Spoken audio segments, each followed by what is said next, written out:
left who's here. I'm joined now by California Republican and House Majority Leader Kevin McCarthy.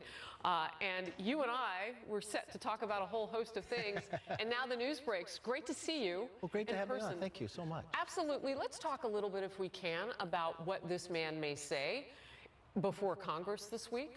Well, he's going to do a joint session. I think you made a very good point earlier that a lot of people don't quite realize.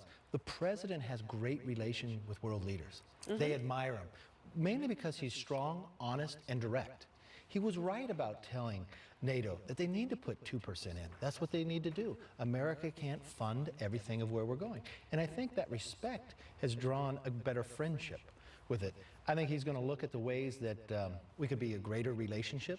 Remember, I have a special place in my heart for France because they were there when we were creating this country.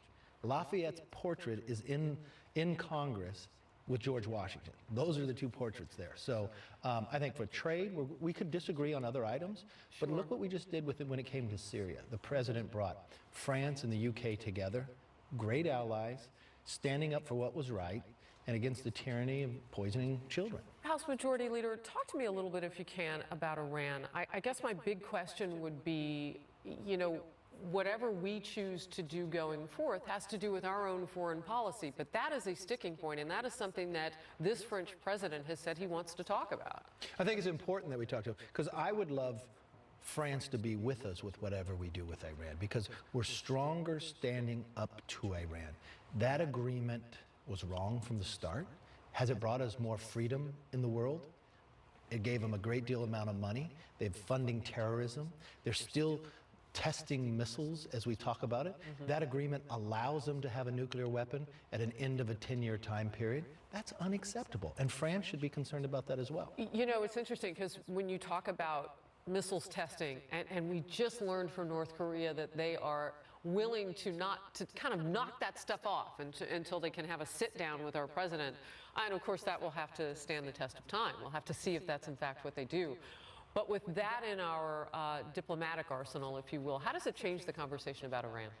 I think it changes a great deal, because what was the conversation 1 year ago with North Korea and it is today? There wasn't one. There wasn't. And I think the president, maybe others would sit back and say, oh, President Trump, you're being too harsh on him. They would not be at the table today if he didn't speak the truth. And what others respect him and show the success that he's having, I think bringing France in with us and others and going in, not alone, into Syria and standing up to Putin, I think this is making the world a safer place. So, in about the last hour and 15 minutes or so, we learned something that's really important with the process of getting our next Secretary of State, and that is that one of those Democrats that Republicans have been talking with, Joe Manchin of West Virginia, has confirmed that he will vote for the confirmation for Secretary of State of Mike Pompeo. Why is that critical? That is critical because those who would not vote for Pompeo are just playing politics. And why would you play politics when here is Mike Pompeo graduating first in his class at West Point? I served with Mike. They voted for him to be the CIA director. Look at the job that he has done. He's excelled there. Look at what he's been able to do to help move us to get North Korea in a different place.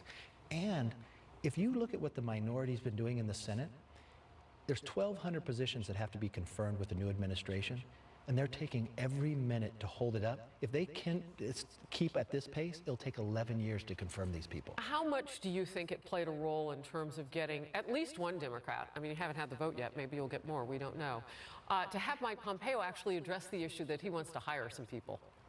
He needs it. Here we are, with the world being so challenging, that we've got North Korea in a place that every president before them wanted to get them in this situation. Having somebody at the Secretary of State is very, very important. That's a key position, especially with all of our allies. And to play political games at this time, this is the moment to say, I don't care what Schumer or Nancy Pelosi says, I'm going to put the country first. You know what's interesting, Congressman, we know the history of Mike Pompeo. Per the Democrats, they say he's more hawk, he's too hawkish, some of them. But the pushback on that was his recent diplomatic visit with Kim Jong-un. Can you talk to me about the timing of that? I think that was key. And he was able to do it without the world knowing. The outcome from those meetings are pretty good, because listen to what Kim Jong-un is saying today about testing of nuclear weapons. And from one standpoint, It was a hawkish Ronald Reagan that brought down the Berlin Wall. It was a hawkish Richard Nixon Why that does opened that up work? China. You know what? Because they understand what's going forward, and I think the respect on the other end of what to make a difference. Because we've tried every other angle. Remember what President Obama, he did a restart with Russia. Well, how well did that play for us? Russia is now back in the Middle East. They've have worse relationships with it they had in the past. You look at North Korea, all the different elements of wanting to go there. Obama said that he was going to get the chemical weapons out of Syria and he trusts Russia. Now people have been killed from those chemical weapons. This is a real difference where a straightforward approach of what America wants and what America expects, I think people have a better negotiation skills. And this is a man who went to West Point and served in the Army and graduated first in his class. And he served on the Intel Well, committee. Democrats liked him the first time around for CIA director. Yeah, why would you not like him now? Well, the jobs are different. I mean, the jobs are obviously different. I want to, first of all, let's talk a little bit about what's happening on the left side of the screen here, since I have you here for both Sure. these breaking news stories. So we're expecting now to hear from the White House. Let's talk again about North Korea and the president telling North Korea now what has to happen in order for them to sit down. Did you ever think in your lifetime you would hear the word, I want you to dismantle your nuke systems? I didn't think it was possible. Do you think by they'll the do it? direction? I do think it's possible. Remember, I think this is really at the point where Ronald Reagan was in his second term sitting across from Gorbachev in Iceland. He was negotiating for a nuclear reduction. He was getting most of what he wanted. And then Gorbachev asked that we end the SDI program. Reagan said no. He actually said, I'll share it with you so the world could be safe. They declined. Reagan had a dilemma.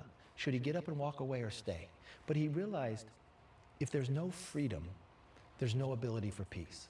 He got up and walked away, and had he not, the Berlin Wall would not have collapsed and the Soviet Union would collapse. This is really what President Trump is saying. He wants to negotiate with you, but he's not going to be soft about it. He has his demands, he's upfront about it, and this is what he expects. And if you want to do that, we can have a relationship. But it's still like Ronald Reagan, trust but verify. Real quick, last question on that, and I want to move on to the midterm elections.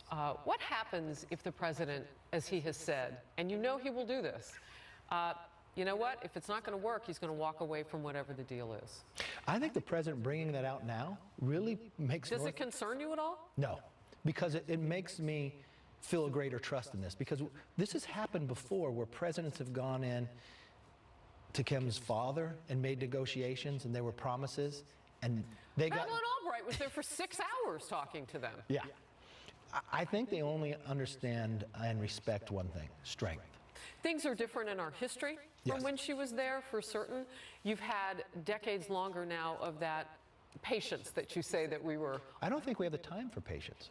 From what they have been testing and how close to where they are, it's critical that we even got him at the table right now. I give this president a lot of credit. Where others would criticize him for what he was doing, I think it needed a different style to get a person. You know what's interesting about what you say, too, and Mike Pompeo, he was the person who gave us that intelligence about potentially how close they might be.